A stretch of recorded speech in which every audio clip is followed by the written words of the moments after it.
Los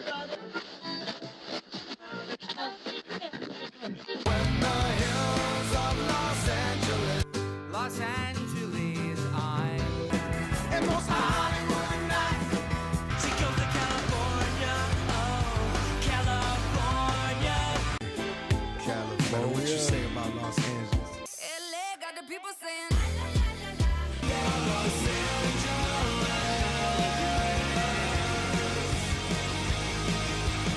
You're listening to Corner of the Galaxy on cornerofthegalaxy.com.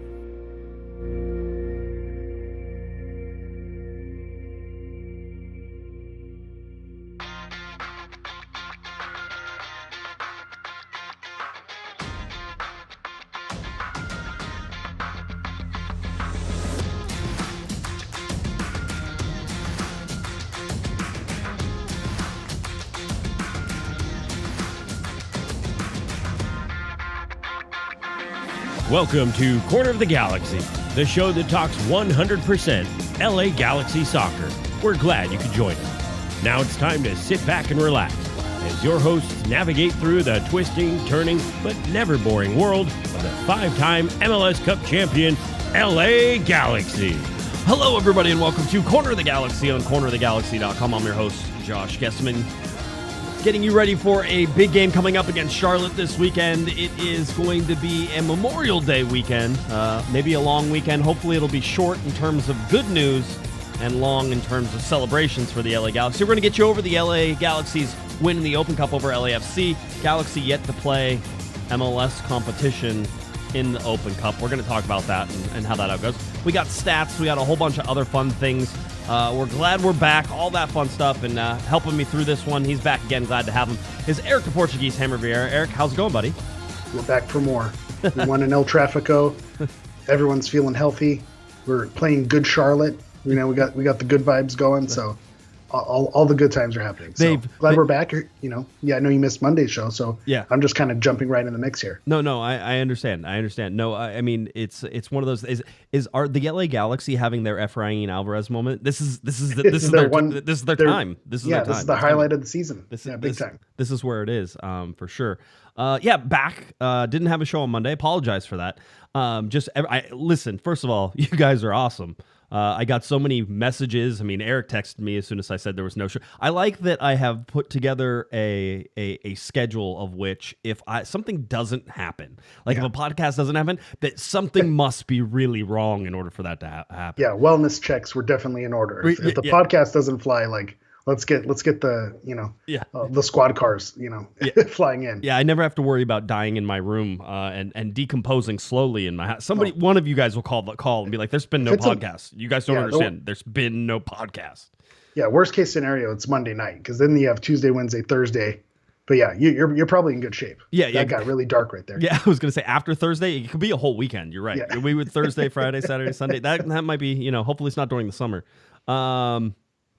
No, so what had happened on Thursday night, we all remember that my wife was out of town and I was watching my son, and so he climbed in my arms, I think, for the last 10, 15 minutes of the show. Yeah, he was our wingman, our third co-host. He was, and so he was hanging out there for a little bit. So I was like, okay, he just misses mom, the whole deal. So after that, we put him to bed, and then he woke up, and a couple hours later, he had a fever of like 102, 103.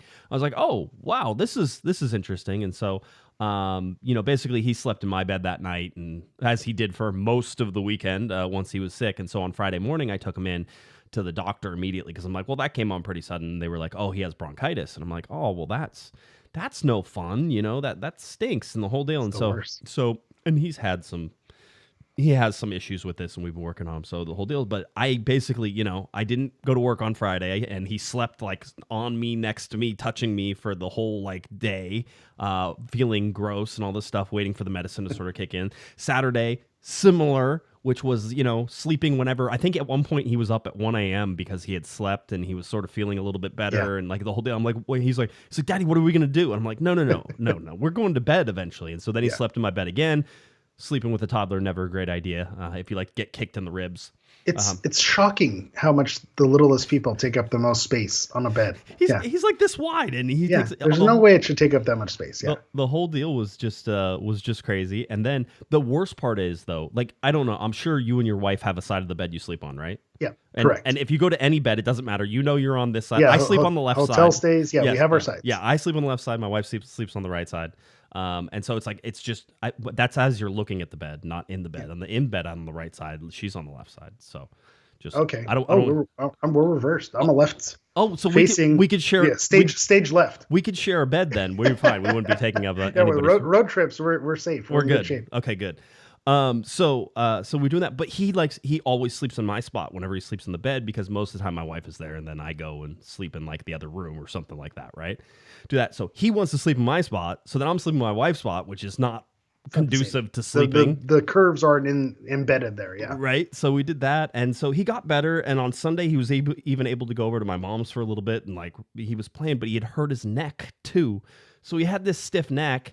Everybody's sort of worried he has meningitis. At the same time, my wife is, all the way across the country in Tampa, so we're trying to figure this stuff out. And we're going to the doctors, and like we're trying to. Yeah. He can't move. He's turning like this, like how you do whenever you hurt your neck. And I'm like, what the heck is going on? So on Monday, I went into work for about 30 minutes, and they're like, bring him into the doctor. So I came back, picked him up from my mom's house, took him back in, and they're like, no, I think he just hurt his neck. So he had a stiff neck and he had bronchitis, and every time he coughed, he would hurt his neck. Yeah, and so then he would scream, and then it was a nightmare. So Monday, and then mom's not there. And mom's not there, right? Exactly. So I was single parenting. By the way, shout out to the single parents.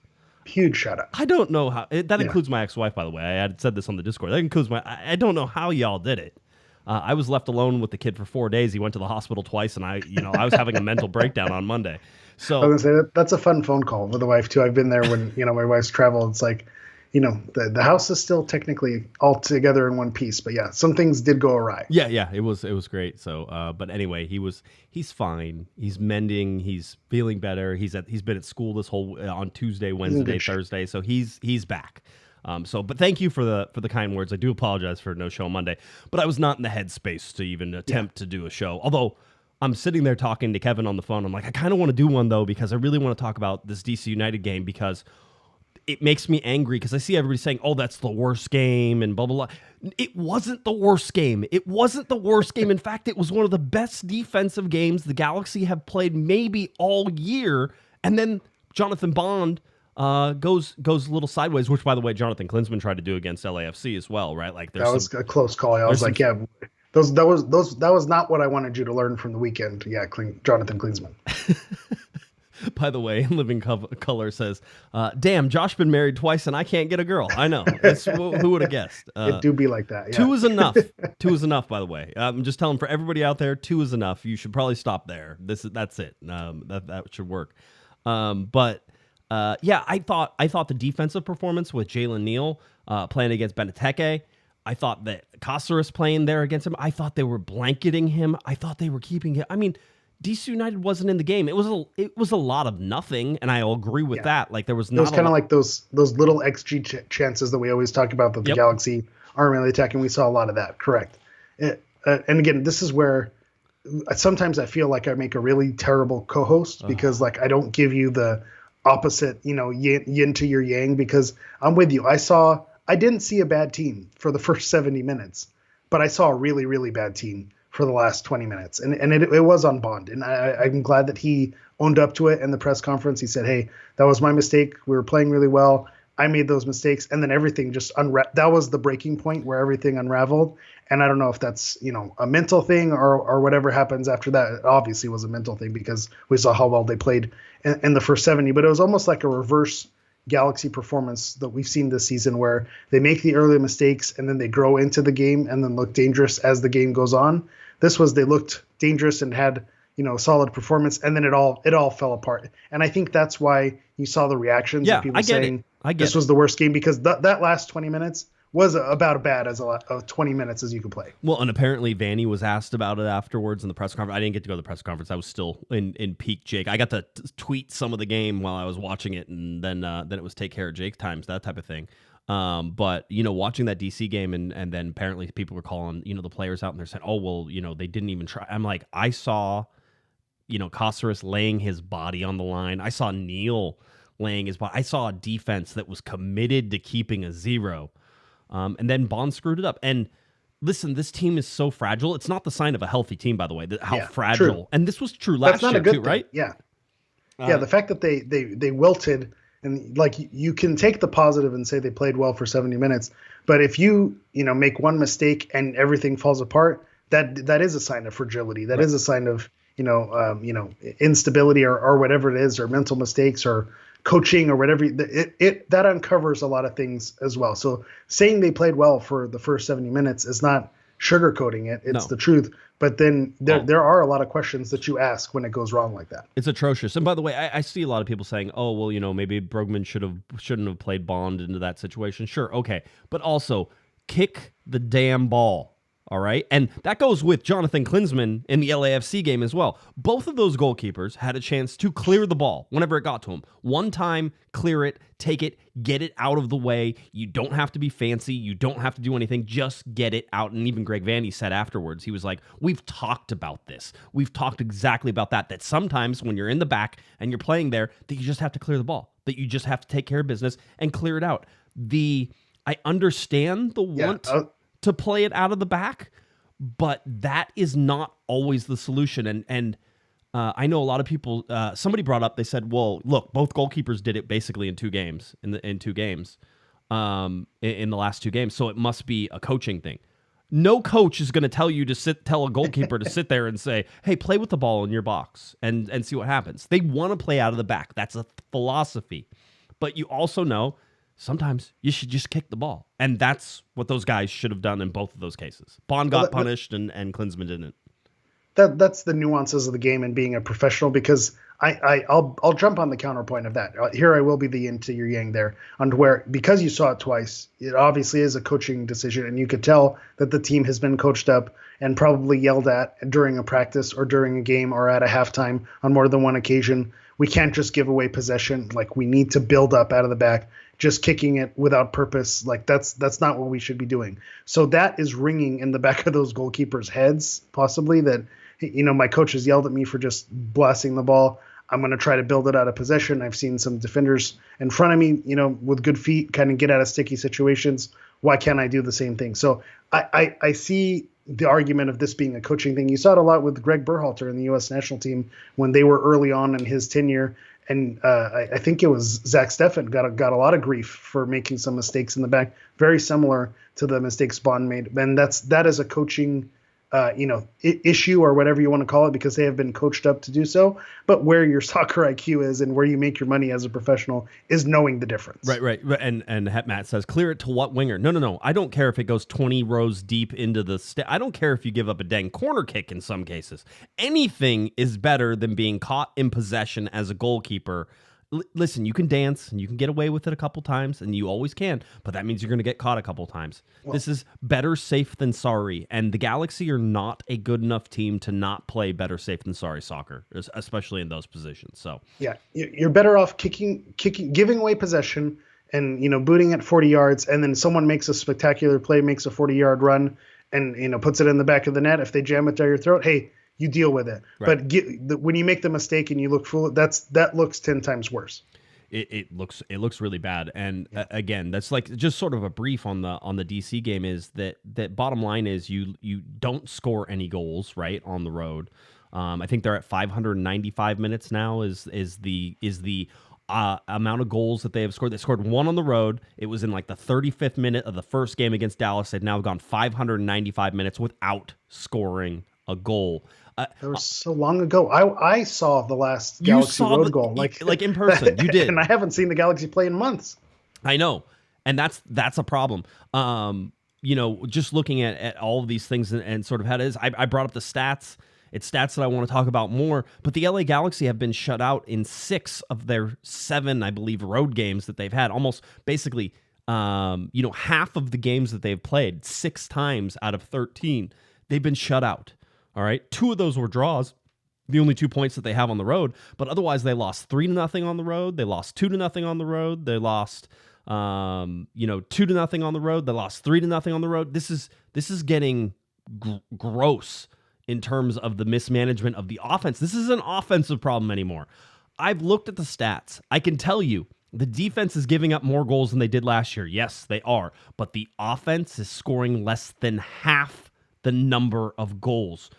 Right now, the Galaxy are averaging scoring less than a goal a game. Like they're going to score 28 goals in 34 games. That's not good, right? You got to score at least a goal a game if you want to get some wins. I figure. I mean, either your defense has to be perfect, which is really hard to do in Major League Soccer, have perfect defenses, or you need offense. And listen, in this game, in the Columbus game, in any game that we've seen, whether it's Joveljic or Chicharito, and listen, Chicharito, falling off a cliff, Eric. Falling off a cliff. It is bad, and you can see it, and it's one of those, a year too long. You got him a year too long. Ending it last year would have been great. Year too long. The frustrating thing is we all see it, and we all saw it coming last season. And I think as good of a season as he had last year, we saw a lot of these mistakes and a lot of these issues of him not being as sharp. Like he scored how many goals last season? What was it, 12 or 13? 18? Who? Chicharito? Chicharito? 18. So that's a lot of goals. But even with 18 goals, he could have been 25. There were 7 or 8 chances. You think about penalties. You think about, sitters that were missed. It could have been so much more. So you say it was a great performance, put in a great season. But I think we see the signs that this could fall off a cliff, and we're seeing it fall off a cliff, which, given the situation with Douglas Costa, given the situation with not being able to bring players in the summer, the lack of winger depth right now, it's like, where are the goals going to come from? And so I think you are going to get a little bit of heat, from saying it's an offensive problem, not a defensive problem, when the defense, ate 3 goals in 20 minutes. Yep. But if you're able to score some goals, it does change the dynamic of the game. If Bond makes that mistake and it's 1-1, there's a different tightness. There's a different way that the teams count and go after each other. So the offense does make a difference in having you go. And so when you're not scoring a goal in a game, it's very, very difficult to win. Super obvious thing to say,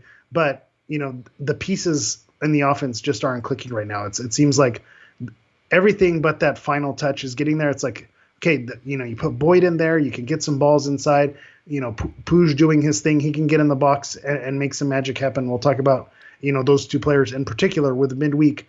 Those pieces can be there, but that finishing touch isn't there. And I think Dejan Joveljic also needs to wear some of that as well, with the amount of games that he started, and he had his goal off the bench and last week to make that work. But that's the one highlight. That's his speaking of Efrain Alvarez moments, that's his one moment of the season. He needs to step up and do a little bit more as well. $5 super chat from Raphael. My favorite pod experience is a live COG. Second favorite is a recorded COG. I'm saving this one for later tonight. Thanks as always, guys. Raphael, we appreciate it. That's very nice. I like it. I was going to say, you watch it live and you listen to it. I think that there's something to be said. You're one of the real ones, Raphael. Appreciate you. Hetmats asked me if I've been lifting. I've been lifting a kid. That's about it. That counts. That's weights. My workout routine is not. It's just these shirts. I should say that these are nice shirts. They give me a good look. But yeah, Josh has put on, as we say at the train club, I have a little bit of a boiler on the front there. So gotta love. Yeah, gotta love the train puns. Talk, yeah, that's right. That's right. So anyway. But no, I mean, to me, it's the offense. It's an offensive problem. That's what's going to continue to be. Now, we go into U.S. Open Cup. So here we go, whole thing. This is El Trafico. There was a lot of talk about LAFC rotating players. The LA Galaxy, we're pretty sure we're going to come out with an A team. I joked about it at the beginning, but the LA Galaxy have not faced MLS competition in U.S. Open Cup. Seattle rotated with their kids. LAFC rotated with their kids. Galaxy win 2-0. Good. That's the only thing you can do, right? Are you supposed to be upset about that? Right. I saw people that were upset about it because there were a lot of shaky moments in the first half. But you see this a lot in U.S. Open Cup and exhibitions in particular when you play either a college team or a lower level team. The lower level team can hang with a professional team for about a half. Right. So that was about on track. They gave it to the Galaxy for about a half, but over the course of 90 minutes, the talent is going to show out, and that's exactly what happened. They wore them down and they put them away. So I could understand the frustration with having teenagers or academy players or wherever you want to MLS Next Pro, I guess, is what you would classify the majority of those players, and say, man, they really made the Galaxy look shaky. But at the end of the day, you took care of business. And this is your crosstown rival, so it did have a little bit of the luster missing because not the marquee players for LAFC weren't even on the bench. But whether it's an A team, a B team, an academy team, you're playing FIFA, you're playing checkers, Connect Four, Uno, Candyland, you want to beat your rivals. It doesn't matter what it is. So you have to be happy about it. Yeah, I mean, I always take this from my time playing and sort of my understanding of how things. I always loved playing a man down, and I think I've talked about this on the podcast. I love playing a man down. I love being the underdog. There's no pressure, and the decision making is taken away from you as well. It's play 100% because that's the only way you're going to beat whoever you're playing, right? You're down a man, you know that it's just go, go, go, go, go, go, go, and you don't get to stop. And if you get scored on, that's when it ends, right? That's when it stops. And even then, sometimes it doesn't, right? Especially if you're playing full strength and you're just the underdog team. It's like, we have the easiest job in the world. It is so easy to be motivated as an underdog. It is so much harder to be motivated as a team that's supposed to win. The Galaxy had all the pressure on them going to LAFC. If they would have lost, they would be the laughing stocks of the league even more, right? And of course, LAFC fans would have, I mean, they probably would have taken out an ad at the stadium at Dignity Health Sports Park to remind the Galaxy that they lost to a bunch of teenagers, right?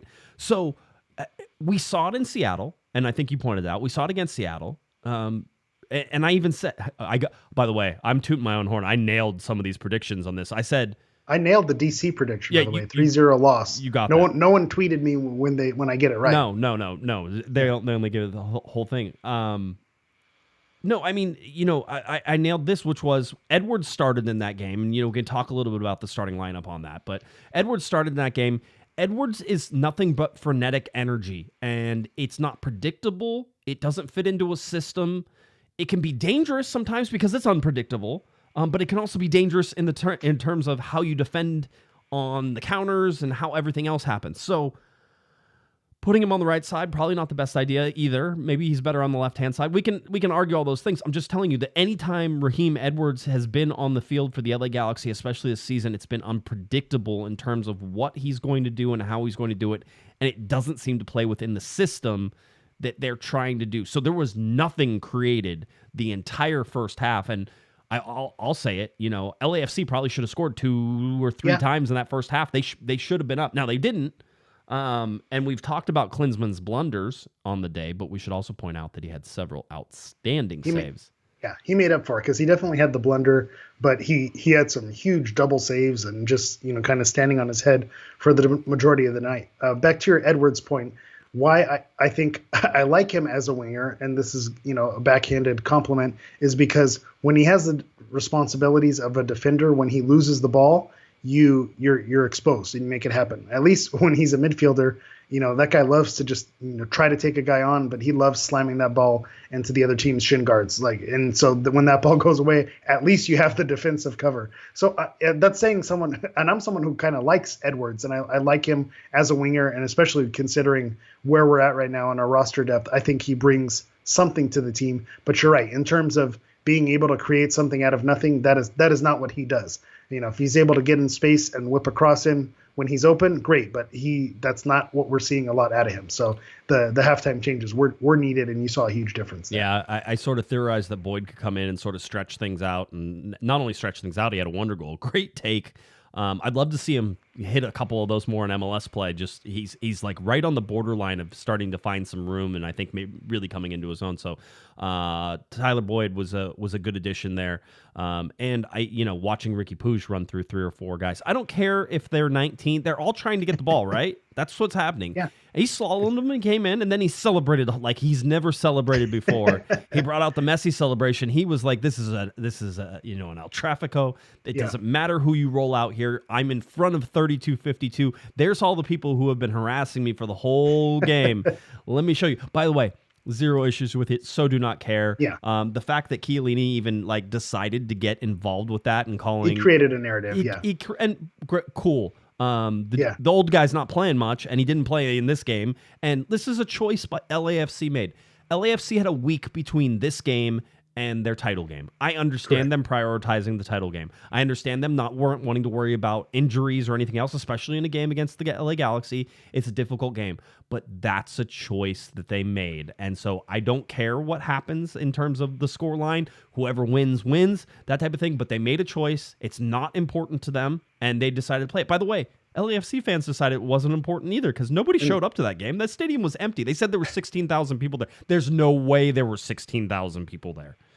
Which is part of my argument. If it doesn't matter to you, then you should be happy you lost and you don't have to worry about U.S. Open Cup. I think there were years when the Galaxy were contending, we were actually begging for them to get eliminated from U.S. Open Cup because we didn't want a congested schedule. So I understand that perspective. So you can't be as mad when these things happen. To your point about the team getting up for it, from the rivalry perspective on the other side, if you're one of those kids, this is your chance. You're playing against starters. This is your chance to make a name for yourself, to get on the, regular MLS game day roster.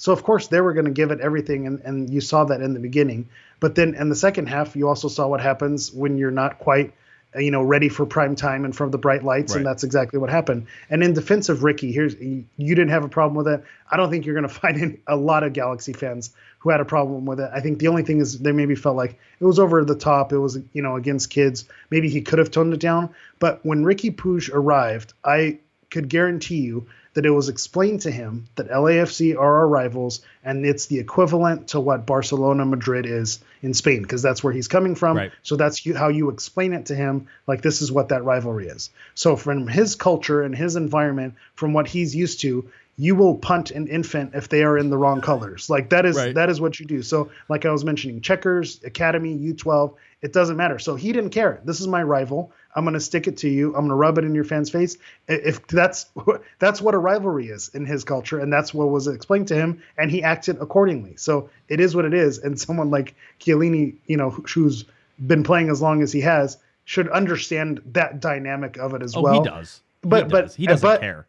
But also, to that point, that's why he fired back, because they're the rivals, and he wanted to call them out because he knows this is an important rivalry. That's the guy across town, and he was calling him out because he knows the importance of the rivalry. So you can't get mad at Puig for doing the celebration and then go and call him a clown in the press conference, because you're doing the same exact thing that he does. You're going over the top, going the theatric. So all that to say, I'm excited for main event of the next WrestleMania, Ricky Puig and Giorgio Chiellini. That should be a good time. Did you see Vicky Mercado, who's in charge of communications for the LA Galaxy? She heard Chiellini say, yeah, she got the prime time. She got the turned around. I thought she was going to go after him. I did too. But I didn't want to wrestle Vicky. She would hurt you. She's quicker than she looks. Trust me. I'm telling you, she would go after. So Chiellini better watch himself.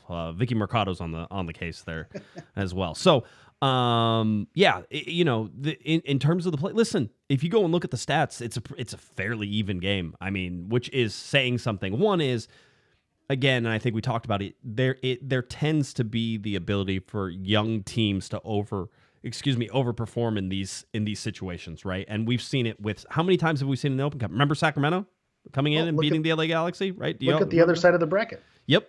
Yeah, there's two MLS teams or two lower division, I think they're USL sides that are in on the East, and people were like, "Oh, I wish the Galaxy were playing in the East and you could play." Listen, you already got your chance to beat two USL/MLS Next Pro teams, yeah, right? You kind of got those teams already, yeah. If we look at the draw, and by the way, the draw was done today.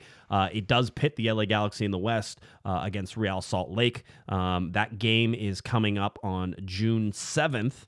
All right, let me get to my little graphic here. On June 7th at 6:30 p.m. Pacific time, it's at America First Field at Rio Tinto there in Sandy, Utah. The LA Galaxy will be there June 7th, 6:30 p.m. That's going to be that U.S. Open Cup game. The LA Galaxy, when we look at the draw here, just 3 wins away from hoisting a cup. I mean, that's it. If you really listen, when you put it that way, it's really, that's when it lands. 3 wins away from silverware is kind of crazy, right? I would like to point out, and Kevin Baxter made me aware of this again the last time. I think the worst team in MLS history only had 3 wins all year. It was a DC United team, and they won the U.S. Open Cup that year. All right, it kind of works out that way. Sometimes those are the teams that take it home. It's sometimes the ball just bounces that way. Yep, absolutely. So on the other side, or on the same side as the LA Galaxy, is Chicago and Houston Dynamo. I believe there's another draw after this that will still determine who has home, and then it's like they'll draw for the next 2 games. So should the LA Galaxy advance past Real Salt Lake, there'll be another draw to see who hosts for this game and then the next game and then the final, right? So there's a chance the LA Galaxy could host if they get past Real Salt Lake in either of these next 2 games. So keep that in mind as you're looking. Chicago Fire and Houston Dynamo. So the winner of the LA Galaxy Real Salt Lake game play against Chicago Fire, Houston Dynamo. You go to the other side of the bracket. We talked about the young teams. FC Cincinnati doing well in league, doing well in U.S. Open Cup. They're going to get to go up against Pittsburgh. And then I think Pittsburgh just beat the Crew at the stadium that sits right on the river in Pittsburgh. It's gorgeous. It's like one of the cool spots, and they had a whole bunch of people there. Actually, Mr. Provino, who might be in the chat, but who's on our Discord, basically said, yeah, Pittsburgh Riverhounds won, Columbus Crew 0. They had 6,107 people there right on the river in Pittsburgh. So that's kind of one of those cool moments that happened.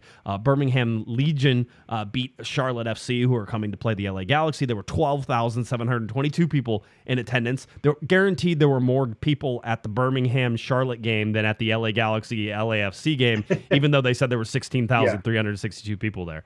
Those were fans who wanted to be there during that time. And can we also just take a quick moment to appreciate the Pittsburgh Riverhounds and the Birmingham Legion?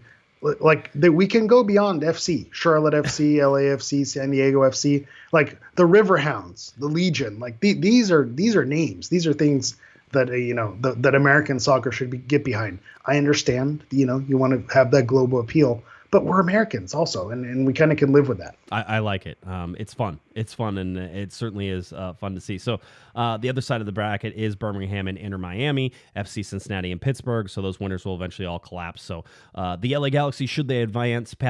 Wow, that was like a little southern draw. I was going to say, which part of Texas are you staying in? I do declare. If you look at speaking of Birmingham Legion, there you go. LA Galaxy, Real Salt Lake. Should they advance past Salt Lake, would play Chicago or Houston. Should they advance past that, they'd be in the final against one of those four teams on the right side: Cincinnati, Pittsburgh, Birmingham, and Inter Miami. So those are your U.S. Open Cup draws as we look at them. And so the LA Galaxy, the fun thing, I guess it's fun.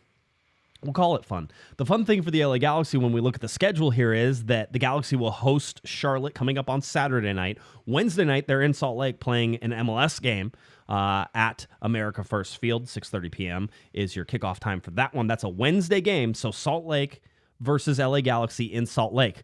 A week later, it's Salt Lake versus LA Galaxy in the Open Cup, but it's a week. Salt Lake has a game over the weekend. The LA Galaxy do not. Yeah, it's a good thing. That's definitely a fortunate bounce for the Galaxy. Even when you realize there's some things that go against them, which is having to go to altitude and having to play Real Salt Lake on the bounciest field in all of Major League Soccer, and it's going to be a lot of work. But RSL has to play a game in between, and it's also going to be the second time. So whatever nuances and little bounces on the field or patches of grass, you're going to be familiar with it. And so I think you're going to be better the second time around than the first time around. And to your point about 3 more wins and they have a chance at hardware. If you look at this bracket, Real Salt Lake, doesn't strike a lot of fear. Chicago Fire, Houston Dynamo. Am I going to worry about those teams? You have 2 lower division teams. Are those going to scare you in a final? FC Cincinnati, Inter Miami. Cincinnati is probably the team that scares me the most out of the bracket. Right, but you have to like your chances against any one of these final 8 that are here. But let's see, there's been a murder. Yes, we're now going into all of our little knives out. Yes, yeah. That's right. There's been a murder. Let's see. So yeah. Here's the other thing is, and I'm going to tell you. Do you want to know the key to the LA Galaxy winning a U.S. Open? Yeah, a U.S. Open Cup. This is a key. All right. This is true. The LA Galaxy will win the U.S. Open Cup. They have to get past Real Salt Lake. This is a road game. They have to get past Real Salt Lake. They have to beat Real Salt Lake if they want to win. Okay, right, I'm on board so far. And then their draws for the next 2 games are to host both of them. If they host both of those, there's a very good chance they win that U.S. It really does come down to a coin flip a lot of times whenever you're talking U.S. Open Cup. The team that hosts the most games usually ends up winning, which is why Seattle was so prominent in the early years of the U.S. Open Cup, because they always wanted to host every single game when some teams were like, we don't want to host because it costs us too much money, and we don't want to do that. And to that point, traveling from west to east is also the trickier of the two-way travels if you're going to do it, at least in my opinion. So if you have to go to Houston or Chicago, that's going to be trickier. Right. Or if you have to go to Cincinnati or Miami in particular, that's going to be a little bit harder on the travel schedule, especially when you start looking at where these games are going to land in August and in September, where the schedule is really going to be compacted towards the end of the year with the League's Cup break. Here's the other thing. Now, I see a lot of people talking about, hey, the LA Galaxy should just go and stay in Salt Lake. And my answer to that is no, no, no, no, no, no, no. You go in last minute, you play your MLS game. As soon as that game is over, you come out and you get back. Why? RSL is at altitude. All right. Now, great thing is we have some really awesome people in our Discord that talk about this all the time, but I can give you some of this, having done some physiology studies with altitude and the effects of that whenever I was doing my airline management degree at Arizona State. We had an altitude chamber, and then we also know how altitude affects people like traveling over distances. The key is that unless you can get there 2 or 3 weeks ahead of time, that there is no chance at acclimatizing because your body actually goes, it's the worst. Like for the first, I think the 1 day is fine, but then whenever you get into day 2 through like 7 or 8, it's where it's really hard to acclimatize. And then if you stay longer than that, you can start to acclimatize, but it takes like 2 or 3 weeks to really get acclimatized to the altitude. So absolutely not. You get on the plane, you get there as late as possible because your body doesn't realize it's at altitude and it doesn't affect it. And then you run back real quick and get back down. So your body didn't realize you were at altitude. Yeah. You saw the U.S. national team used to do this a lot when they had to go into Azteca. They would try to fly in as late as possible to try to just get in and get out. And then usually in the second half is where you kind of had it fall apart. Yeah, it's so yeah, you get in, you get out, you go back. The travel is worth it. Staying at a lower altitude is worth it. It's where you can try to get the most advantage from doing these back-to-back games. And again, RSL plays that weekend. So the Galaxy have that weekend off, which means a team, you don't have to rest. You probably don't have to rotate that much. So and time home with your family, days off, like that. There's something to be said to enjoying that as opposed to being stuck on the road, playing, Nintendo Switch with Ricky Pooch. So I'm sure it's tons of fun, but having the R&R in between that is probably a little bit better. Yeah. By the way, the stream. So we've finally figured out the stream problem. Yeah. We have a couple other super chats too, but hit on that. Yeah, I want to talk about the stream, and just the stream has been. And by this was Logan. Logan gave us a $5 super chat. Says, "Can we talk about how bad the stream was?" It was really bad on Paramount Plus. That was the problem. If you went directly to CBS Sports, you were able to pick it up. And finally, that's what I had to do. But it was not a small problem because I can usually track where people are on Twitter and I get to see the complaints and I see all the stuff. It was a large problem. It was horrible, Eric. It was horrible. Yeah. And I think part of it is, like you said, because it was Paramount Plus, and Paramount Plus is the marquee streamer of all of the options because they have the Champions League, and a lot of people who are diehards who are set up to watch soccer do so through Paramount Plus. So I think that's why you saw the majority of people going in through that scenario, and that's why they ran into it. I didn't run into the issue because I was watching on Pluto TV. So just a quick little plug for Pluto TV if you want to. Well, it's not going to apply to the next game because it's not on the Golasso network. But if you want to watch American Gladiators, MTV's The Challenge, 90210, that is where you go. Pluto TV. It's just always on, always going. So yeah, the issue was Paramount Plus, not the other options. They did mention if you went directly to the CBS website, that was a way around it as well. But once you're in and you're watching it, you're missing parts of the game.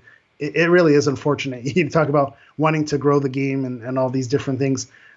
People are giving Apple a lot of flack for some of the decisions that they made and how they're kind of presenting the league right now. But the stream's always working. I'll give that. Works. That has not been an issue. There've been some minor glitches here and there, but in terms of like it just being a complete, S show throughout, Apple TV has not let us down in that regard. So you got to give them credit, for being able to at least put a watchable product out on the field. $20 super chat from Scott. Scott says, "I will be dragging myself to the game. I wish the team would fight as hard as I am." Scott, always thinking about you, bud. Thank you for the super chat. We appreciate it. And they want some motivation. Eric, have Scott give them the pep talk. Yeah. So enjoy the game, Scott, and hopefully they'll fight out there for you. I have a good feeling about this weekend. We'll get to our predictions later, but hopefully they'll fight just as hard and stay strong, Scott. We appreciate you. Yeah, I mean, the other parts that I think we missed about the LAFC game as well is Ricky Pooch did miss a penalty kick, right? That happened. We talked about Klinsmann almost bottling, almost giving away the goal, the same as Jonathan Bond did. So there was that in that. Overall, I don't think you should take that much from the game. It was a win. That's what you needed to do. Turn the page. You're feeling good. Yeah, it makes you feel good heading into the weekend. It's fine. And it's a palate cleanse to wipe away the nasty taste of the DC loss. It's like, okay, it's not all doom and gloom. It makes you feel a little bit better. I should point out that Jonathan Tannenwald, who keeps an eye on all of the network TV things that are going, is that Warner Brothers and Discovery sub-licensed all of the U.S. Open Cup finals to CBS. So it's on the Golasso network. The Bleacher Report's YouTube page will split the quarterfinals, and the semis and the finals will be on CBS platforms. It's just like, it's going to be a little bit scattered. Remember whenever ESPN sort of didn't do this anymore? This is what you get. It's the Wild West. Yeah. I know people complained about ESPN Plus, but I always found it reliable, and I know it was blocked out a lot, and there was blackouts and different things. The only thing I didn't like is that it took over for Direct Kick, which was very easy on reporters because they would give us a code, and then we didn't have any blackouts. I've already lived the no blackouts thing. It's great. So I was already ready. Once you go there, you can't go back. You can't go back. It's very hard. And so whenever they went to ESPN Plus, they didn't have a way to bypass that because it was all location-based and stuff like that. So then I had to be stuck with blackouts like everybody else. So, yeah, if you grew up in the Napster era, like this whole paying for music thing or movies just feels very weird. Right. Once it's all the world's at your fingertips, it just gets really tricky. The one thing that I do trust, as I almost feel like the YouTube stream, YouTube is at least established, like you're going to be better off going to a YouTube stream than going through, someone who's going to be, kind of fumbling through some things. I make this joke all the time in education that we live in like the worst possible time because we have all these cool technology tools and pieces, but we haven't mastered how to use them yet. Right. So there's all these glitches and all these hiccups. So it's cool that we have these things, but it's not working at 100%. So we're in this no man's land where, we're not riding horses, but the cars are always breaking down too. So we're not in that utopia. We're not quite there yet because the delay is also an issue. If you have notifications set, where I was watching, I was about a minute and a half behind. And as Twitter is refreshing and I'm getting updates, I was like, oh, we got a penalty here, and they're not even in the box yet. So that's one of those things that still needs to be ironed out with the whole streaming situation. It is, and I will admit that Damian Calhoun was at the game, so I was just retweeting some of his stuff before it even happened, before I even saw it, because I was like, oh yeah, here it comes. You can sort of see it, coming down the pipe and that type of thing. So interesting. Let's get to some Galaxy news. Can we close up LAFC? Everybody fine with that? Okay, there you go. We won. We're happy about it. Can we just job done? Before we completely close it, can we say the announcer said something? They're like, "Oh, this is a young rivalry between these two." I'm like, these two teams play each other every other week. Like it's not like there haven't been games. There have been so many games. The Galaxy and LAFC have played each other more than any other team in Major League Soccer in the last however many years, basically since LA faced. It's so overblown. There should almost be like a chip that says that in the U.S. Open Cup they can't meet until like the finals, like the west side of the finals, because it's so boring. And that's what this game was not an El Tráfico. You can pretend it was, it wasn't. It was just whatever.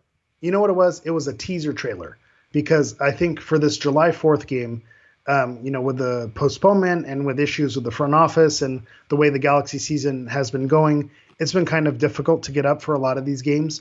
But with how getting that win on the road against LAFC in a knockout competition, with Ricky Puig doing the celebration that he did, getting the reaction out of fans, getting the reaction out of important players in that locker room, I think it provides a nice little breadcrumb leading up to that July 4th game that there's going to be some tension, and July 4th will be a heavy duty, all hands on deck El Tráfico. Right. And this helped put some of those sparks in motion to make that thing blow up on July 4th. Because if there was trouble getting into it leading up to it, I think this game provided enough of a spark to where that's going to be narrative going into that game on July 4th. It can be, certainly. And it's going to be a different level for sure. Mario, by the way, says, gave us a $2 super chat and is trying to pronounce. Listen, Mario he's trying to correct my pronunciation of Golasso. I'm saying there's more. Golasso. No. Golasso. No. There's accent on the A. He says, Golasso. Say go Ted Lasso for Golasso. I refuse to say it correctly because you gave me $2. This is part of my thing now. I will never say it correctly. It's now, I've embedded in my head to say it wrong. Just that way. It's way more fun. Trust me, if I started saying it right, you guys would be like, oh, he says it right now. It's no fun. You guys don't want that. So go look so. Yeah, exactly. Yeah, I used to have a college professor who used to say Wednesday. And so like now it's fun to say Wednesday. When we come to class on Wednesday, So it's just one of those little things that you pick up and you just keep going. Or like Ben Affleck, Yeah. like that's I know. I know. Okay, good. Ben Affleck. Yeah. Yeah, Ben Affleck. So anyway, so that's where we said. Let's get to some news because some news did break. Actually, before we do that, let's talk to this stat. LAFC has failed to score in only 3 of their last 66 home matches in all competitions, with 2 of those coming against the LA Galaxy. I don't know if you can really trumpet that. That's actually a really impressive stat for LAFC. It's kind of cool for the LA Galaxy. It would be cooler if that was a real El Trafico that happened in, but still, it's one of those things. MLS came out. Yeah, MLS came out with its top-selling jerseys. LA Galaxy at number 4 and number 10 in terms of the top-selling jerseys. I think it's really interesting. Nashville, right, with Hani Mukhtar and Walker Zimmerman at number 2 and number 3. Nashville's a soccer city, man. I want to go. I want to go watch the game in Nashville. I want to go there. We should road trip it.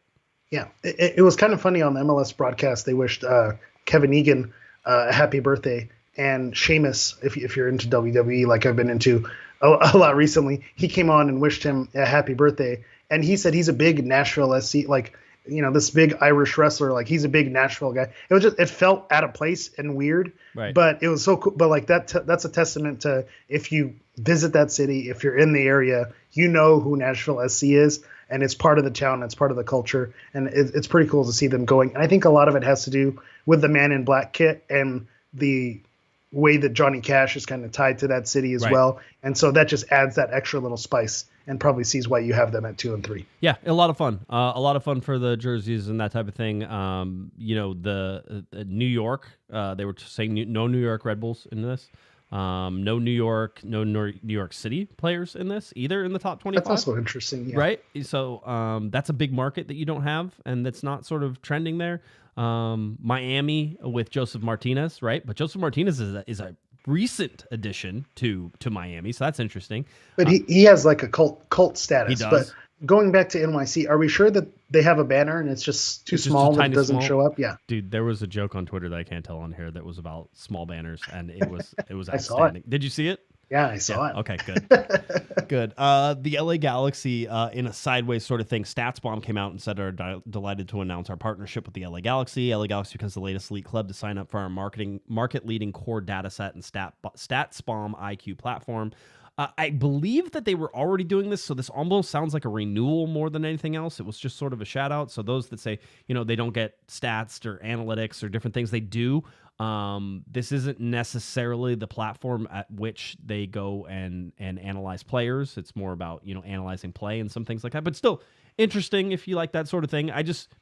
Again, it's stuff that people complain about. You should be looking at it and acknowledging that it's there and sort of saying, okay, got it. Yeah, call it out when it's not, but when it's there, you have to tip your cap and say what it is. Shout out Mike Gray. I know he's in the chat, El Trafico Radio as well, but he had mentioned that there's a large number of teams who are already using it, including, LAFC. And so some people were making the leap, like, Will Kuntz joins the LA Galaxy, and all of a sudden you have the stats, analytics department kind of coming on board to get on pace with the rest of the league. Like you said, it may have been a renewal. It may have just been coincidental, but if everyone else is using it, you don't want to be like, whenever those analytics things come out and it's, the Galaxy are one of 3 teams not using this service or whatever it is, you always want to be the ones who are using it as opposed to the ones who are not using it. So I'll gladly take, even if it means very little, I'll take it that we're in the group that's not sitting on the outside of this. Another thing we have to get to is, this is quite honestly your patriotic duty. To go and vote for Cosmo as the... We need your votes. To be nominated into the Mascot Hall of Fame. MLS tweeted it out. First ever MLS mascot to be nominated into the Mascot Hall of Fame. The iconic Cosmo. Go vote. You can vote as many times as you want. I mean, get your spam email account that you only share with the companies that you don't want them to send you stuff, and it's in your junk mail all the time. So give them that email address and vote for him as well. This is about stuffing the ballot box. This isn't about anything other than that. So vote Cosmo for the mascot and get him in there. All right. Yeah. Don't fight fair. We will do everything we can to get Cosmo into the Hall of Fame here. So we gotta root for Cosmo, the great and wonderful and powerful Cosmo.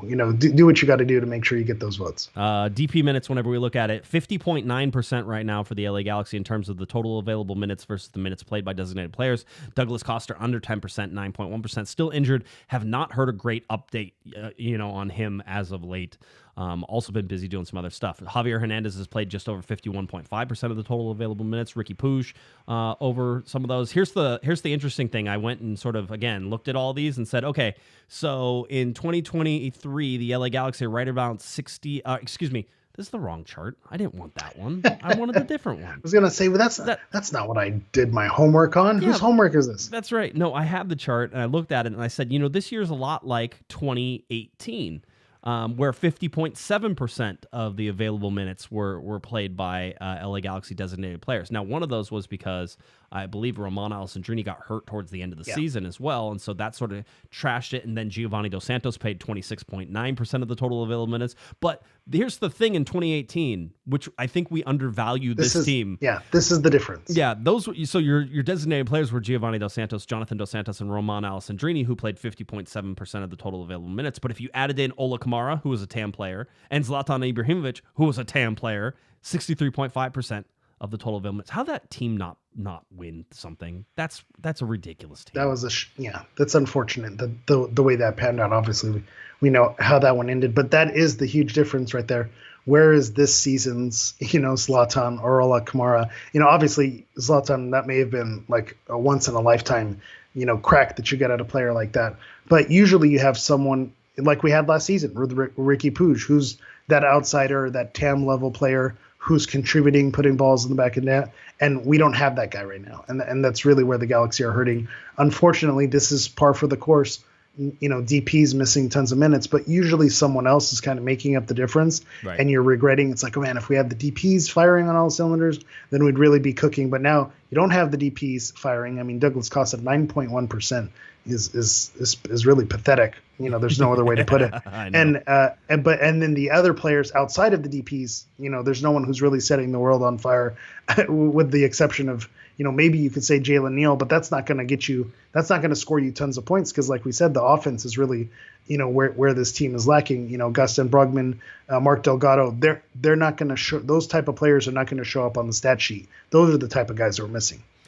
Let's see. I wanted to get to one more stat that I had, and then we'll sort of close that out. I did want to bring this one up. This is goals for, goals against, right? And so we look at this chart and we sort of sit there. Now, games played 13, the rest are 34. 2020 was a predicted through 34 games, even though they only played 22 because of COVID. Everything else is actual goals, right? So in 2018, they actually scored 66 goals and had 64 against. It comes out to a whole number because they're projected through 34 games. When you play 34 games, it's what it is at the end of the season, right? So we can sort of look at this. So if we look at 2022, the LA Galaxy scored 58 goals, right? Their goals against was 51, so they finished at +7 in 2022. Through 13 games, if we project it out over 34, the LA Galaxy are going to score 26.2 goals, 58 to 26.2. 51 goals against in 2022 and 60.2. Yes, we've talked about the increase. It's there, but there's a 9-goal increase in goals against, and there's a 26, 27, 28, 30 goal. That's a huge chasm. 32 goal difference right now between 2022 and 2023. There's a stat out there that says that the LA Galaxy have the largest gap in expected goals and expected and actual goals, right? And especially expected assists and expected actual assists.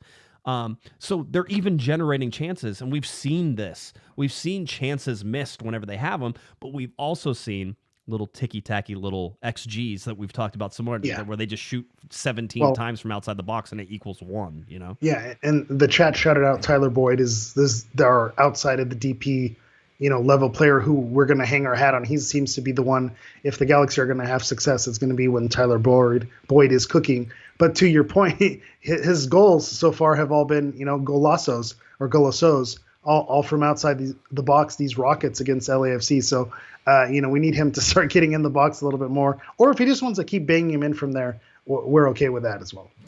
By the way, class trends. Yes, absolutely. That was the joke. And you're going to have to read the live chat during this. And you're going to have to read the live chat. And then if you're going to follow class trends on Twitter, you also have to proceed with caution because that's a dangerous game if you're going to play it. That's not safe for work all the time. I'm just telling you. I would tell you these standings on everything, but the LA Galaxy are last in the West and last in the entire league. So I'm pretty sure you knew that, but I just wanted to make sure that everybody understood where that was. And we've already talked about the schedule a little bit. Charlotte coming, which we'll talk about here in a second, and then Salt Lake on Wednesday. That's the MLS game, and then the next game after that would be in June, and it's the Open Cup game for the LA Galaxy. All right, so that's sort of where it is, and then the LA Galaxy go on the road June 11th, and then June 21st they're back home against Sporting Kansas City, and June 24th Colorado. So a light June in there with a bye coming up for the LA Galaxy as well. All right. So can we touch back on the standings just very, very quickly here? Where would you want to talk about? Western Western okay, yes, standings. go for it. Yeah, just that it's now starting to separate and look bleak. Up until this point, we were saying, 2-game run and maybe they're in the mix. Now with a 7-point differential between where they're at and possibly getting in the playoffs, this is where you can start to lose a lot of ground and lose that hope. Given the form that the team has had, do you expect them to go 3 games unbeaten? And so now, do you want them to get 2 wins and a draw? Can you bank on this team to get that streak happening? Right. So, 6 points, you could talk yourself into it. Once you start getting into that 7-9 points, that distance starts to get away from you very quickly. And so they do need to get some MLS points, even though, Charlotte is an Eastern Conference foe, and that's a little bit different. But you have to get points at home if you can. I would like to point out that there is still hope for the season. I just like to point out there is one. If we look at this chart, and I believe it was the 2012 team. The 2012 team was, I think, 3 points better than the LA Galaxy at this point. I can actually go look it up because I have that chart as well. Let's go to 2012. 2012 had 11. Yeah, so 2 points. So 2012 team was 2 points better than this team right now through 13 games, and they won an MLS Cup. The 2012 team with Landon Donovan and Robbie Keane and David Beckham. Yes, that one. Oh, okay. Yeah, I mean, they also just point that out as well. Also coming off of a Supporters Shield and MLS Cup in 2011. Yes, that team. I'm just saying it's not unreachable. Now, it's a lot harder, certainly, with all the teams that are there now as well. But it's just, there is historical precedence that says that a team around this time that was an LA Galaxy team ended up winning an MLS Cup. I'm not saying that's what's going to happen, but I'm saying it is possible. Okay. Yeah, a young center back, making a strong impression, an Omar Gonzalez type guy. Yeah, okay. Maybe you could talk me into it. All right, good. I'll just keep going. The LA Galaxy announced obviously Pride Night coming up on against Charlotte on Saturday, May 27th. Robbie Rogers even put out a little video today saying he wasn't going to be there, but he was always excited for Pride Night. He actually scored a goal on Pride Night. That was fun. That was one of the best. That was one of the better memories of Pride Night, was Robbie getting a goal. That was really an awesome moment.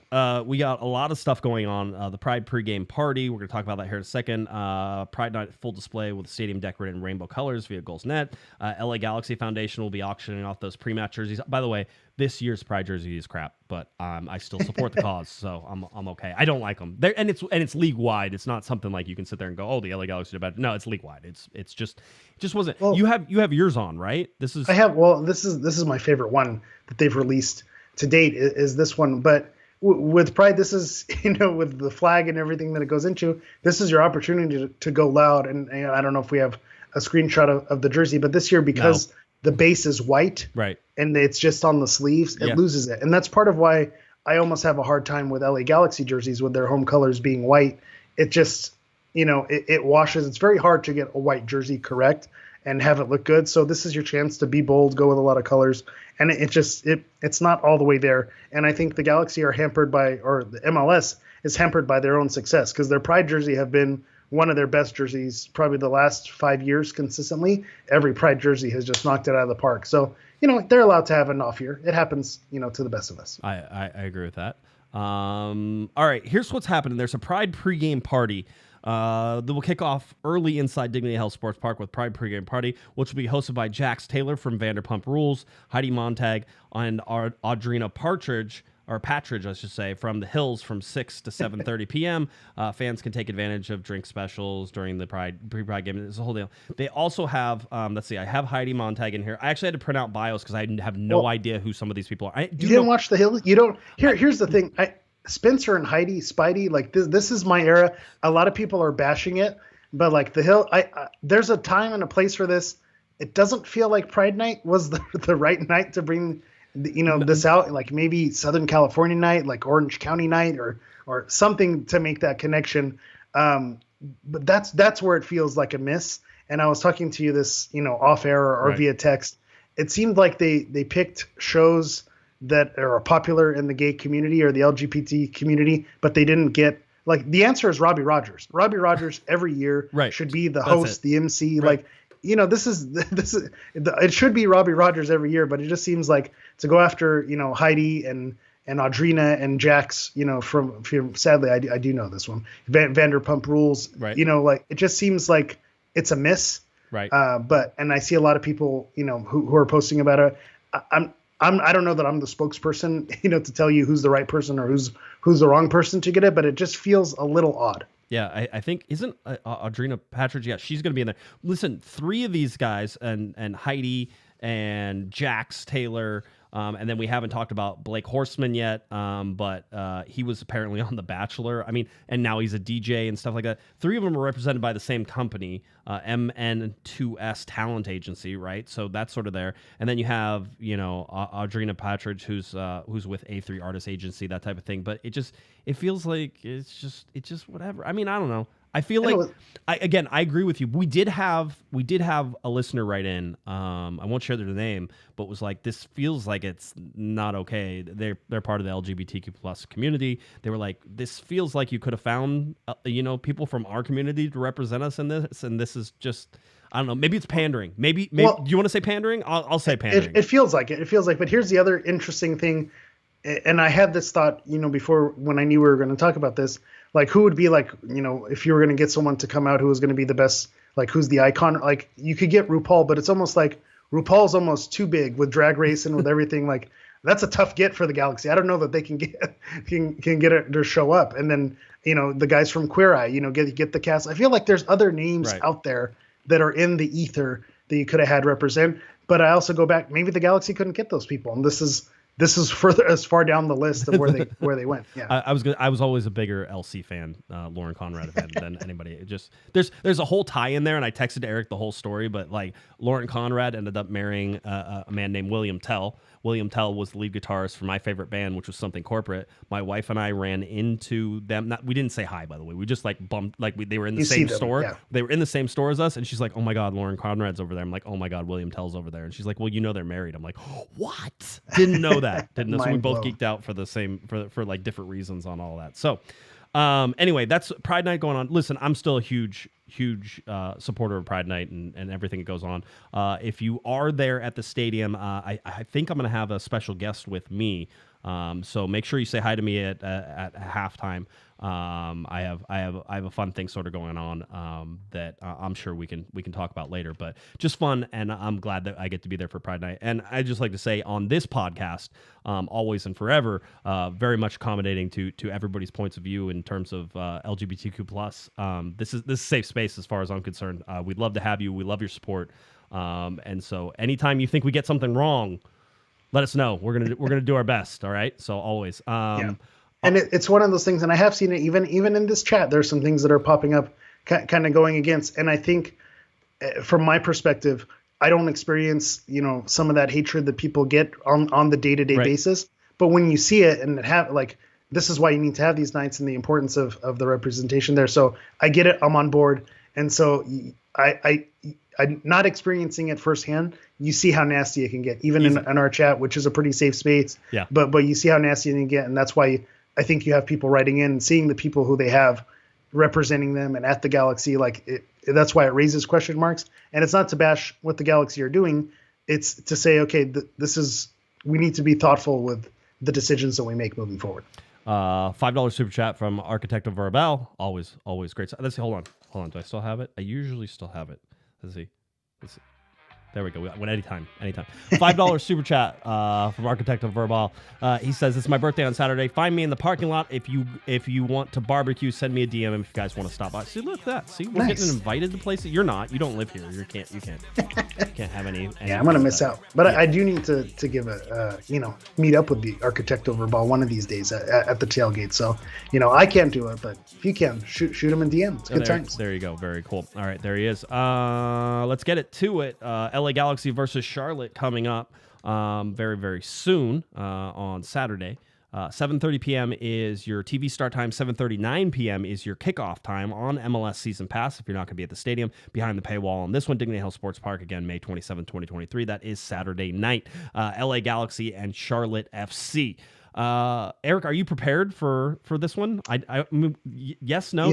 Do you want to say today, no? I'm going to give an excuse, and I know it's not one that the people like to hear. Excuse. But it was the kids' first day of summer today, and they were bored out of their minds because they had to be at home and watch their devices all day, and I had to entertain them and cook for them and spin plates and all these different things. So I do not have a great preview for you this week, and it's really a missed opportunity because you mentioned Good Charlotte, yes. and I was like, that would have been a great opportunity to sneak all those different pieces in there. Lifestyle of the rich and the famous. That's what we were singing that beforehand. It's a good one. It's a classic. Alan, by the way, happy birthday.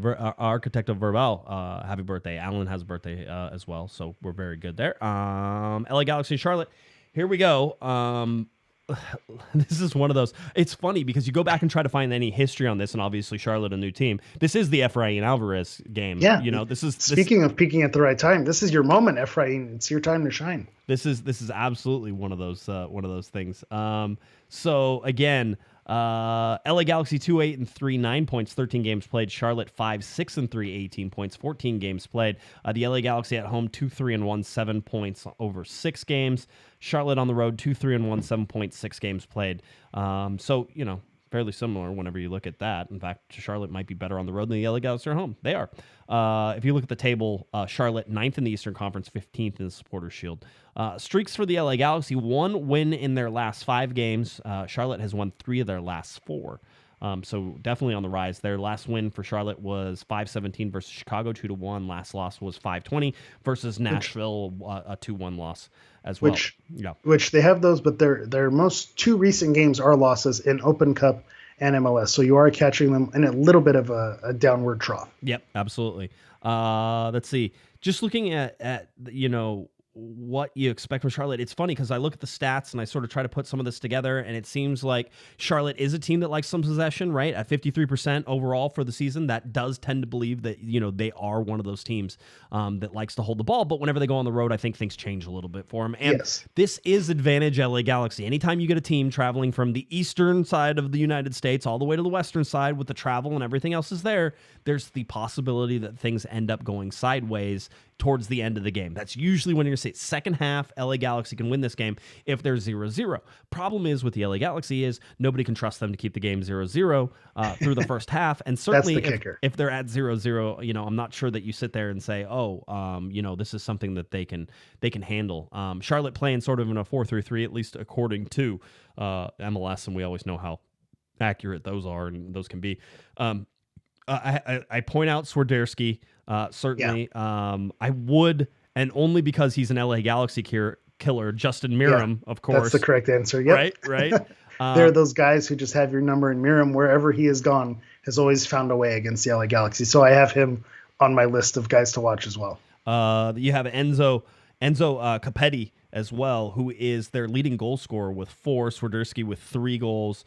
Jozwiak and Lindsay have 4 assists. Jalen Lindsay, if you're familiar with him, 4 assists each.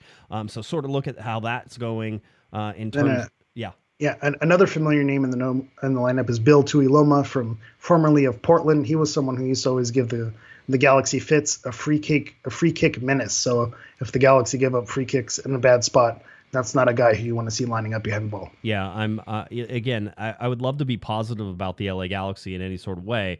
The fact is, coming off a win over LAFC, short rest, right? So, Wednesday, Saturday, I would expect. One is, we didn't see Jalen Neal on the bench at all against LAFC, and I'm wondering if there's any injuries or anything that's going on with that, and I haven't had a chance to really dive into it. I'm sort of just barely getting back into soccer. Like, today was my first day to be able to focus and pay attention to a lot of the stuff that was going on. But worried about Jalen Neal. The LA Galaxy got Mavinga back during the LAFC game, so he returned from injury. So now at least he's in the mix, right? Zavaleta was a guy who's starting. I don't think you want to see Zavaleta starting against Charlotte in the 4-3-3. You could have ended the sentence a little bit sooner. I don't think you want to see Zavaleta starting, period, in the sentence right there. Yep. And so it's funny. Somebody said who watches him for El Salvador, they're like, he's routinely like one of their better players for El Salvador. And it's like, he's just not for the LA Galaxy. Whatever it is, maybe the LA Galaxy are better than El Salvador. I don't believe that. Like, I don't believe that on its face, but I don't want to say anything disrespectful that will get me in trouble. So I'm just going to remain silent. The gimmick, I think the only thing sort of left for us to do is take a look at the lineup. I expect that Chicharito is going to start. I don't see any reason why he wouldn't. Yeah, I think you're going to. If there's Vanny has talked about this in previous. With the game being on a Tuesday, that's the right amount of days where you want in between, and with the travel being, to BMO Stadium, it's not like they need tons of rest and recruit. That was basically a home game. I think you are going to see a majority starters. You're going to see, basically the A team, a lot of what you saw previously, unless there's injuries that we don't know about. Right. But I'd expect to see Chicharito out there. I'd probably see Boyd in the starting position since he only played a half. But I also have a feeling that, certain players have certain teams' numbers, just like we mentioned about Justin Merrim and Bill Tuiloma. Even though it's a short history, this is the Efrain Alvarez game. He scored a banger. He's the one who ruined their opening game. Like, this is the game where you put him in and you say, hey, this is your chance. You've scored against this team. This is the team that you should be good against. They're going to be, traveling. I compare this a lot to the Austin game that they won earlier in the season. Is Austin wasn't looking terrible, but when they came, they just looked like a completely different team on the road than they do at home. And I think you probably are going to see that with Charlotte. You're going to see them. This is not going to look like the Charlotte who's been, peaking and firing in all cylinders. And so that's one of those things there. Yeah, certainly can look that way. I'm trying to think. I think Memo Rodriguez starts. I think you're going to see a lot. I think possibly Tyler Boyd starts as well, which is interesting because maybe Tyler Boyd is better off the bench in the second half. It does feel a little bit that way. He's not going to be a 90-minute guy. And most wingers, by the way, shouldn't be 90-minute guys, right? Like, that's a lot of running. If you're doing the winger part, there's a ton of running. If you're doing it well, yeah, correct. If you're doing it the way that he plays it, quite honestly, it's back and forth and it's everything else in between. So there's a lot of running involved in that. So that's where I said, you want to do predictions? Guarantee. What do you have for 538 first? Yeah, 538. And again, cover your ears, cover your eyes with 538. The Galaxy have a 56% chance to win. They're losing. They're giving Charlotte a 21% chance and then a 23% chance for a tie. I like to look at the whole slate. The Galaxy are tied for the second best chances of all MLS play this weekend. And that makes me extremely nervous because whenever they are, the highest percentage to win or the second highest percentage to win, that's always where it falls apart. So it makes me a little bit nervous that they're this highly regarded. The only one that has a higher percentage is Minnesota with a 57% chance to win over Real Salt Lake. So again, makes me nervous, but I will say 538 starting to trend in the right direction. Last week, 15 out of 27. Okay. That includes all the midweek action. So 55%. Hey, that's, it's not terrible. If you're in Vegas, you take that. So they're starting to kind of trend in the right direction, 538, but still basically a coin flip. So, take it for what you will. But 56% chance. Where you want to look is Bovada, the odds, Galaxy minus 135, Charlotte plus 340. So they must know something. It feels like the Galaxy are heavy favorites, unless you really hate the LA Galaxy, which some people, really want to accelerate the Klein out process and want to root for Charlotte. There's money to be made there, but I feel like this is, the Galaxy are going to possibly get back on track with you this don't game. bet It feels this, right. You don't bet this game, right? This is one that you don't bet because really the money is on Charlotte to upset. And while the Galaxy have been fairly atrocious this year in a lot of different ways, you would expect that in this particular situation, the Galaxy probably do have a slight advantage over Charlotte. Certainly not the whatever 58% or whatever that's in that. But it's one of those, as good as you feel about the LA Galaxy, the odds just aren't in your favor to make this lucrative for you. So I'd stay away from betting on this one. Period. Sega Koulibaly. Again, not a financial advisor. Right. That's right. Sega Koulibaly, no update on his injury. Vanny didn't have a timeline for him or Costa. That was earlier this week. I don't know if that has changed here in the last day or so. Right. So we'll keep an eye on that. People ask about Johnny Perez. I believe been doing rehab assignments down with the MLS Next Pro guys. But he's slowly, I think, working his way back into things. We'll speaking of playing the kids, that's a guy I'd like to see. I know, right? Get some minutes on the wing. Create some havoc. That's definitely someone who's going to get his chance once he gets healthy. Galaxy and Charlotte only played each other once. That's it. It was Efrain Alvarez with the wonder goal. It was his moment. So does he get minutes in this game? Like, do you absolutely I think he does. play him, right? I think he does. And so that we're getting into predictions, guaranteed to be wrong predictions. Yes. I'm going 2-0 LA Galaxy win, and I'm calling my shot with Efrain Magic. He gets a goal in this game. I'm going to go 2-1. Galaxy lose. 2-1 Wow. Galaxy lose. Bold. Yeah, they just... All right, you got to add him. Logan is in the chat. He's right there with you. Yep, 2-1. Oh, good job, Logan. All right, you and me, we're on the same page. Although that scares me because a lot of things that you say I completely disagree with. So that's okay too. Now you're feeling worse. Yeah, now I don't like it at all. I want to change it. Can I change it? No, I already locked it in. It was locked in. I pushed the button. It was locked in. So, yeah, Efra scores the LA Galaxy's 1 goal. By the way, I was just gonna say, coming off the bench. That'd be funny. In the 75th minute, down 2-0. Efrain Alvarez scores 1 from about 73 yards out. It's just gonna be a wondrous little dipper over the top. Goalkeeper's going to be out of his box for some reason. Crazy stuff. I'm interested to see if anything has changed with the Galaxy. I think you can't trust them to say that anything has changed, and so now I'm interested to see if something did change, because now they're going to have to prove it, right? It's none of this is like, oh, good, you won a game. Great, congratulations, you won it against teenagers. Seattle didn't give them the bump that they wanted, really. LAFC didn't give them the bump. They're winning games, but they're not against competition where you would sit there and say, oh, yeah, absolutely. Their best win of the season so far, I think, for me, has been San Jose. San Jose was a good team that came in and played absolutely horrible, and I think the Galaxy did that to them. So I want to see if the Galaxy can do that to Charlotte. Show a horrible Charlotte team that we know is actually pretty good. Right? Well, have them come in and have them shut them down, and then we can reassess afterwards. Yeah, that's what you're surprising me on a horrible Charlotte team. This is the type of team where they don't have the names that jump off the roster, but this is like a lunchbox team. Right. Just a lot of MLS professional soccer players that I think sometimes when you look across the league, you look for sexy signings and DPs and like who's really setting the world on fire. You forget that you need like your Jeff Larenowitzes of the world, your Justin Mirams, and your Bill Tuilomas. And Charlotte has those guys, those type of guys. And so I think that this is going to be good competition. You're not going to do it against a bunch of teenagers. Let's do it against some MLS professional soccer players here. I was looking at Charlotte's breakdown against Nashville, the passing network, and Nashville just flattened the top of them out.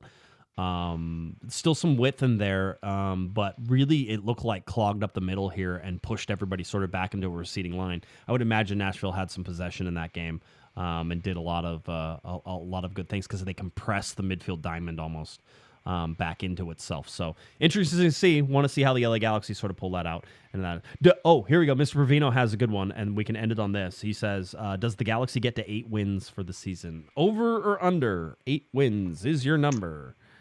That doesn't count. Right now. That doesn't. Right count, now they're at 1.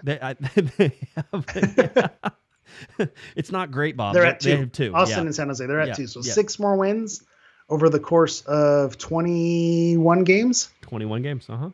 6 wins, 21 games. I don't think they do. They might. I would go. 8 is a really good number. 8 is the right number. Yep. So good job, Mr. Provino. 8 is the right number. It might be exactly 8, but I'd bet under, given the way they're playing. Nothing is telling me they're going to get more than that. A third of the games. We've gone through a third of the games, and they only got 2. So you got 2/3 more. So that's going to be 4 more games. That puts me at 6. Yeah. Yeah. I say they get over it. They're going to catch fire. Yeah. Fair enough. I remember I'm the one who just said that they weren't going to beat Charlotte. So and I'm the one that said they were, and I'm going under. Yes, there you go. This is the one game they're going to win. That's right. Perfect. All right. Under. People are taking the over the under. Always good. All right. I think that about it does it. You have anything else you want to get to, or let's wrap it up? No, I think we're good. Enjoy the game on Saturday. Thank you. Yeah, so enjoy for you and your special guests. Hope you guys have a great time. Well, I imagine that we absolutely will. All right, tell people where they can find you. Let's go. All right, you can find me at HammerEV9 on everything. That's HammerEV and the number 9 on Twitter, Instagram, and TikTok. All right, if you're looking for me on Twitter, it's at JGuesman, JGUESMAN. Of course, at Galaxy Podcast, working on Corner of the Galaxy. Should have that up in the next couple weeks. There's a whole bunch of bad things that happened, of course, as always. We'll fix that and get that back up for you. But hopefully I'll see people out at the game. If you're not at the game, make sure you catch it on TV. LA Galaxy versus Charlotte coming up. MLS Season Pass, Apple TV, May 27th, 7:30 p.m. is your TV time. 7:39 p.m. is your kickoff time. All right, for Eric, the Portuguese Hammer Vieira, I'm Josh Pato Guesman. You've been listening, you've been watching to our little Corner of the Galaxy. Have a great one, everybody. You've been listening to the Corner of the Galaxy podcast on cornerofthegalaxy.com. You can follow the show on Twitter and Instagram at Galaxy Podcast. And be sure to check out and subscribe to iTunes, Stitcher, and Facebook by searching for Corner of the Galaxy. Fans, we thank you for listening, and we ask that you be kind and courteous to your neighbors as you leave the podcast. We thank you for joining us and look forward to seeing you again. Until then, I'm Michael Araujo, and on behalf of the entire Corner of the Galaxy crew, goodbye, everybody.